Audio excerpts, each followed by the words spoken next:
Back when the circus wasn't all clowns and acrobats, the real money came from the sideshows, dark little corners packed with shock, stares, and sheer discomfort. This wasn't entertainment in the way we think of it now. It was a parade of people whose bodies didn't fit the world's definition of normal. Some were born with conditions no one could name, others were exaggerated, or even surgically altered to become more marketable. So, join us on this journey as we reveal the 15 most disturbing circus sideshow freaks and the extraordinary stories behind them. Number 15. Joan Wisnant. Joan was born without arms and never asked for pity.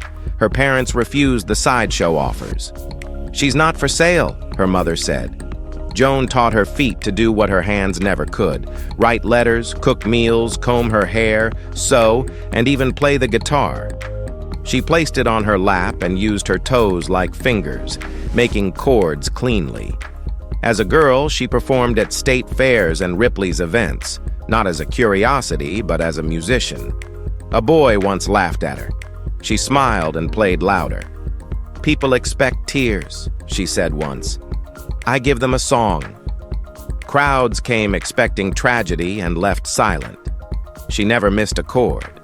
Joan died in 1998, still on her own terms. She didn't conform. She didn't retreat. She built skills where others saw only limits and left behind an image that stays clear. A woman with no arms making music as if nothing had been taken. Number 14. The Joined Performers. Lucio and Simplicio Godino were born conjoined in the Philippines in 1908. As boys, they were taken to Coney Island and put on display until the New York Society for the Prevention of Cruelty to Children intervened. No parents came forward, so they were adopted by the Philippine ambassador to the U.S. This thing changed their whole life. The boys were given an education, taught music, and eventually took the stage with their own voices. In 1929, they married a pair of non-conjoined Filipino identical twins and launched a vaudeville act built on rhythm, charm, and timing. They weren't a curiosity anymore. They were entertainers. In 1936, Lucio died suddenly of pneumonia. Doctors attempted a high-risk separation, technically successful, but Simplicio died days later of meningitis. They had lived every day fused together, yet moved with purpose. In a world that saw only their connection, they fought to be seen as individual performers. When they died, it was apart, but they're remembered as one. Number 13. Violetta. This beautiful woman was born without arms or legs, a result of tetra amelia syndrome, yet she moved with striking independence. She could comb her own hair, sew clothing, and even thread a needle without assistance. Her body carried no other medical conditions, and she was said to have sharper senses than most people. On stage, she became known as the beautiful armless and legless Venus. Doctors declared her torso perfectly proportioned and free of blemish, which only added to the fascination. At the end of her shows, she would be carried through the crowd, where audience members were invited to touch her. Some grew bold, even attempting to kiss her. And when that happened, Violetta did not hesitate to jab them in the chin with her shoulder, sometimes hard enough to bring tears. Her act was never one of pity. She proved that dignity and strength could exist in a body most would never imagine capable. Number 12. The Mysterious Dancer. Henry Cripp.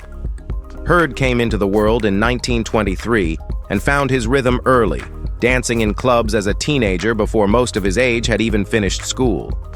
Then tragedy split his life in two. A train accident in Memphis tore away his right arm and right leg. Most would have disappeared into grief, but Cripp refused. He taught himself balance, rhythm, and movement all over again, reinventing what dance could look like. Crowds were stunned by his defiance, his body moving with a force few two-limbed dancers could match. He became a star of black vaudeville, and in 1948 hit the screen in Boarding House Blues, his performance so strong no one dared follow his act. But offstage, life was harsher. In 1959, he was robbed of $1,000. The next year, a stroke sent him crashing to the ground, breaking bones. Yet he still fought to perform until retiring in 1971. He died in 1991, remembered as the movement's most unlikely master. Number 11. Priscilla Lawther. Priscilla was born in Puerto Rico in 1911 with hypertrichosis, a condition that covered her body in thick hair. She also had 2 rows of teeth, features that quickly earned her the cruel nickname, the Monkey Girl.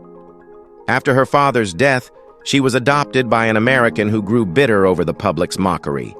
Yet Priscilla found her own path. Touring with the Circus, she met Emmett Bajano, a performer with ichthyosis, a disorder that gave him skin like scales. They fell in love, eloped, and became famous together as the world's strangest married couple. Their act carried them across America, and Priscilla even appeared on The Jerry Springer Show, where she sometimes sang. Retirement brought little peace, as she continued shaving every 3 days to control her hair growth. Still, she and Emmett's marriage lasted nearly 60 years, until his death in 1995. Priscilla endured, proving that affection and resilience could outshine any cruel label. Number 10. The longest bearded lady. Madame de Vere wasn't just another bearded lady. She held the record. 14 inches of thick facial hair that turned heads and tightened silence across show tents nationwide. Born in Kentucky sometime in the 1840s or 50s, her first name, Mary, maybe Jane, is still debated. What isn't debated is her legacy. Married to her manager, J.W. de Vere, she began performing in 1884 at Huber's Museum in New York, then toured with Sells Brothers Circus. Her career lasted decades, Campbell Brothers in 1906, Yankee Robinson in 1908, and still performing in 1912 with Patterson shows. That same year, while in Olvine, Iowa, she fell ill and passed away. Her beard drew the stares, but it was her endurance that defined her. She didn't hide what made her different. She worked through it. In an era that treated her like a punchline, she kept showing up, front and center. Madame de Vere didn't just survive the sideshow, she held her ground in it until the very end. Number 9. Baron Pauci. Peppino Magro, remembered by the stage name Baron Pauci, was born in Sicily back in 1894, and by adolescence, he had stopped growing at a height of just 15 inches. His size saved his life when an earthquake buried his home. His small frame slipped through the rubble where others could not. Moving to America, he found a stage with the Ringling Brothers and later became a fixture at Coney Island's Dreamland Circus sideshow. Pauci wasn't simply a curiosity, he was a force. He loved sharp suits, racing bets, liquor, and women. His wit was quick, his tongue sharper, and sometimes that fire cost him work. He returned again and again to sideshows, his magnetism undimmed. In 1931, he married Mavis Lane, a petite woman who grew tired of his relentless flirting and left. By the mid-1930s, Pauci was back under the Ringling Brothers banner, closing out a career as loud and unapologetic as the man himself. Number 8. The Serpent Girl. They called her Serpentina, the girl with no bones, though her real name may have been Irene Farrell. By the early 1900s, her body was already a legend. She bent her spine into impossible arcs, folding backward until she nearly embraced herself. Arms twisted, joints slid, and the audience gasped as if witnessing a body remade. Some said she could not walk and had to be carried to the stage, her entire life bent into spectacle. She began at Oakland's Globe Cafe, later performing with the Marine Hippodrome as a Sea Tiny. By the 1940s, Ripley's captured her act in staged photographs, blurring truth and myth. She rarely spoke, her body instead delivering the message. Whether she was a contortionist or a medical anomaly was never resolved. Serpentina left no autobiography, no memoir, only images.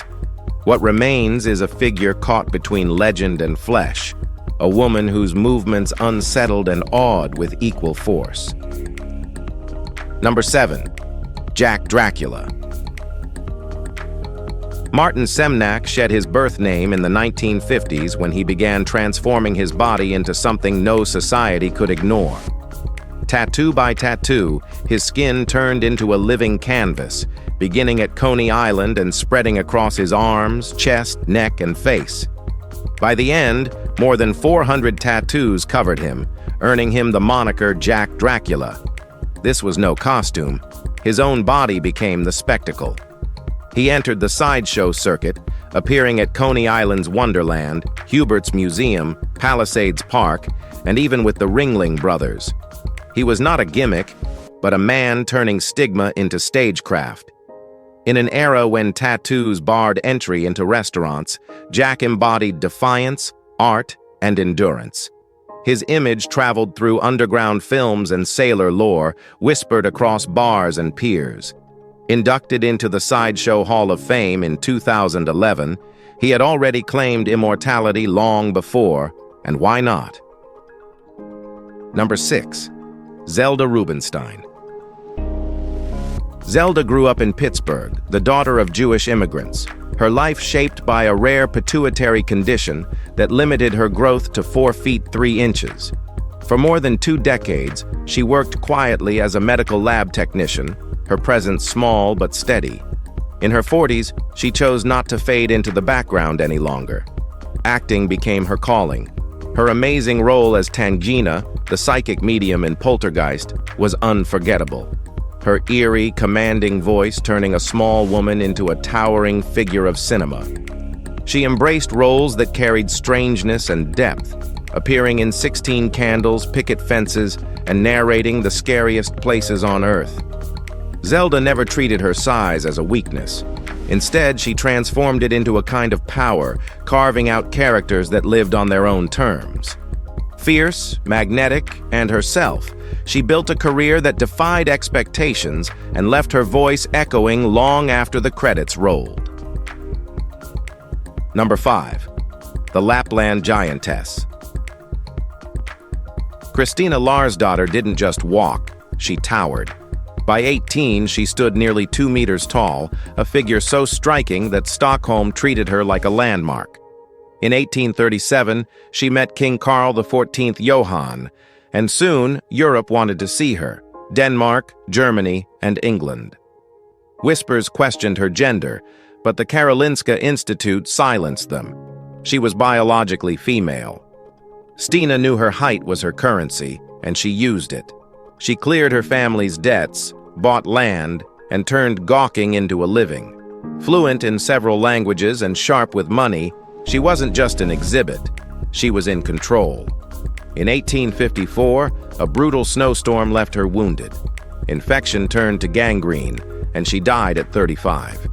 Years later, scientists dug her up, chasing answers they never had while she lived. But Stina's legacy wasn't her skeleton. It was her refusal to shrink into the world's small box. She didn't just stand above the crowd, she claimed the stage. Number 4. Millie and Christine McCoy. Millie and Christine McCoy came into the world in 1852 as conjoined twins, joined at the hip and sharing several vital organs. Before their first birthday, they were purchased for $6,000 by James P. Smith, who also acquired the rest of their family to reunite them. Smith arranged for the girls to be educated, teaching them music, dance, and languages. In time, they became known as the Two-Headed Nightingale, a stage act built on their remarkable singing voices.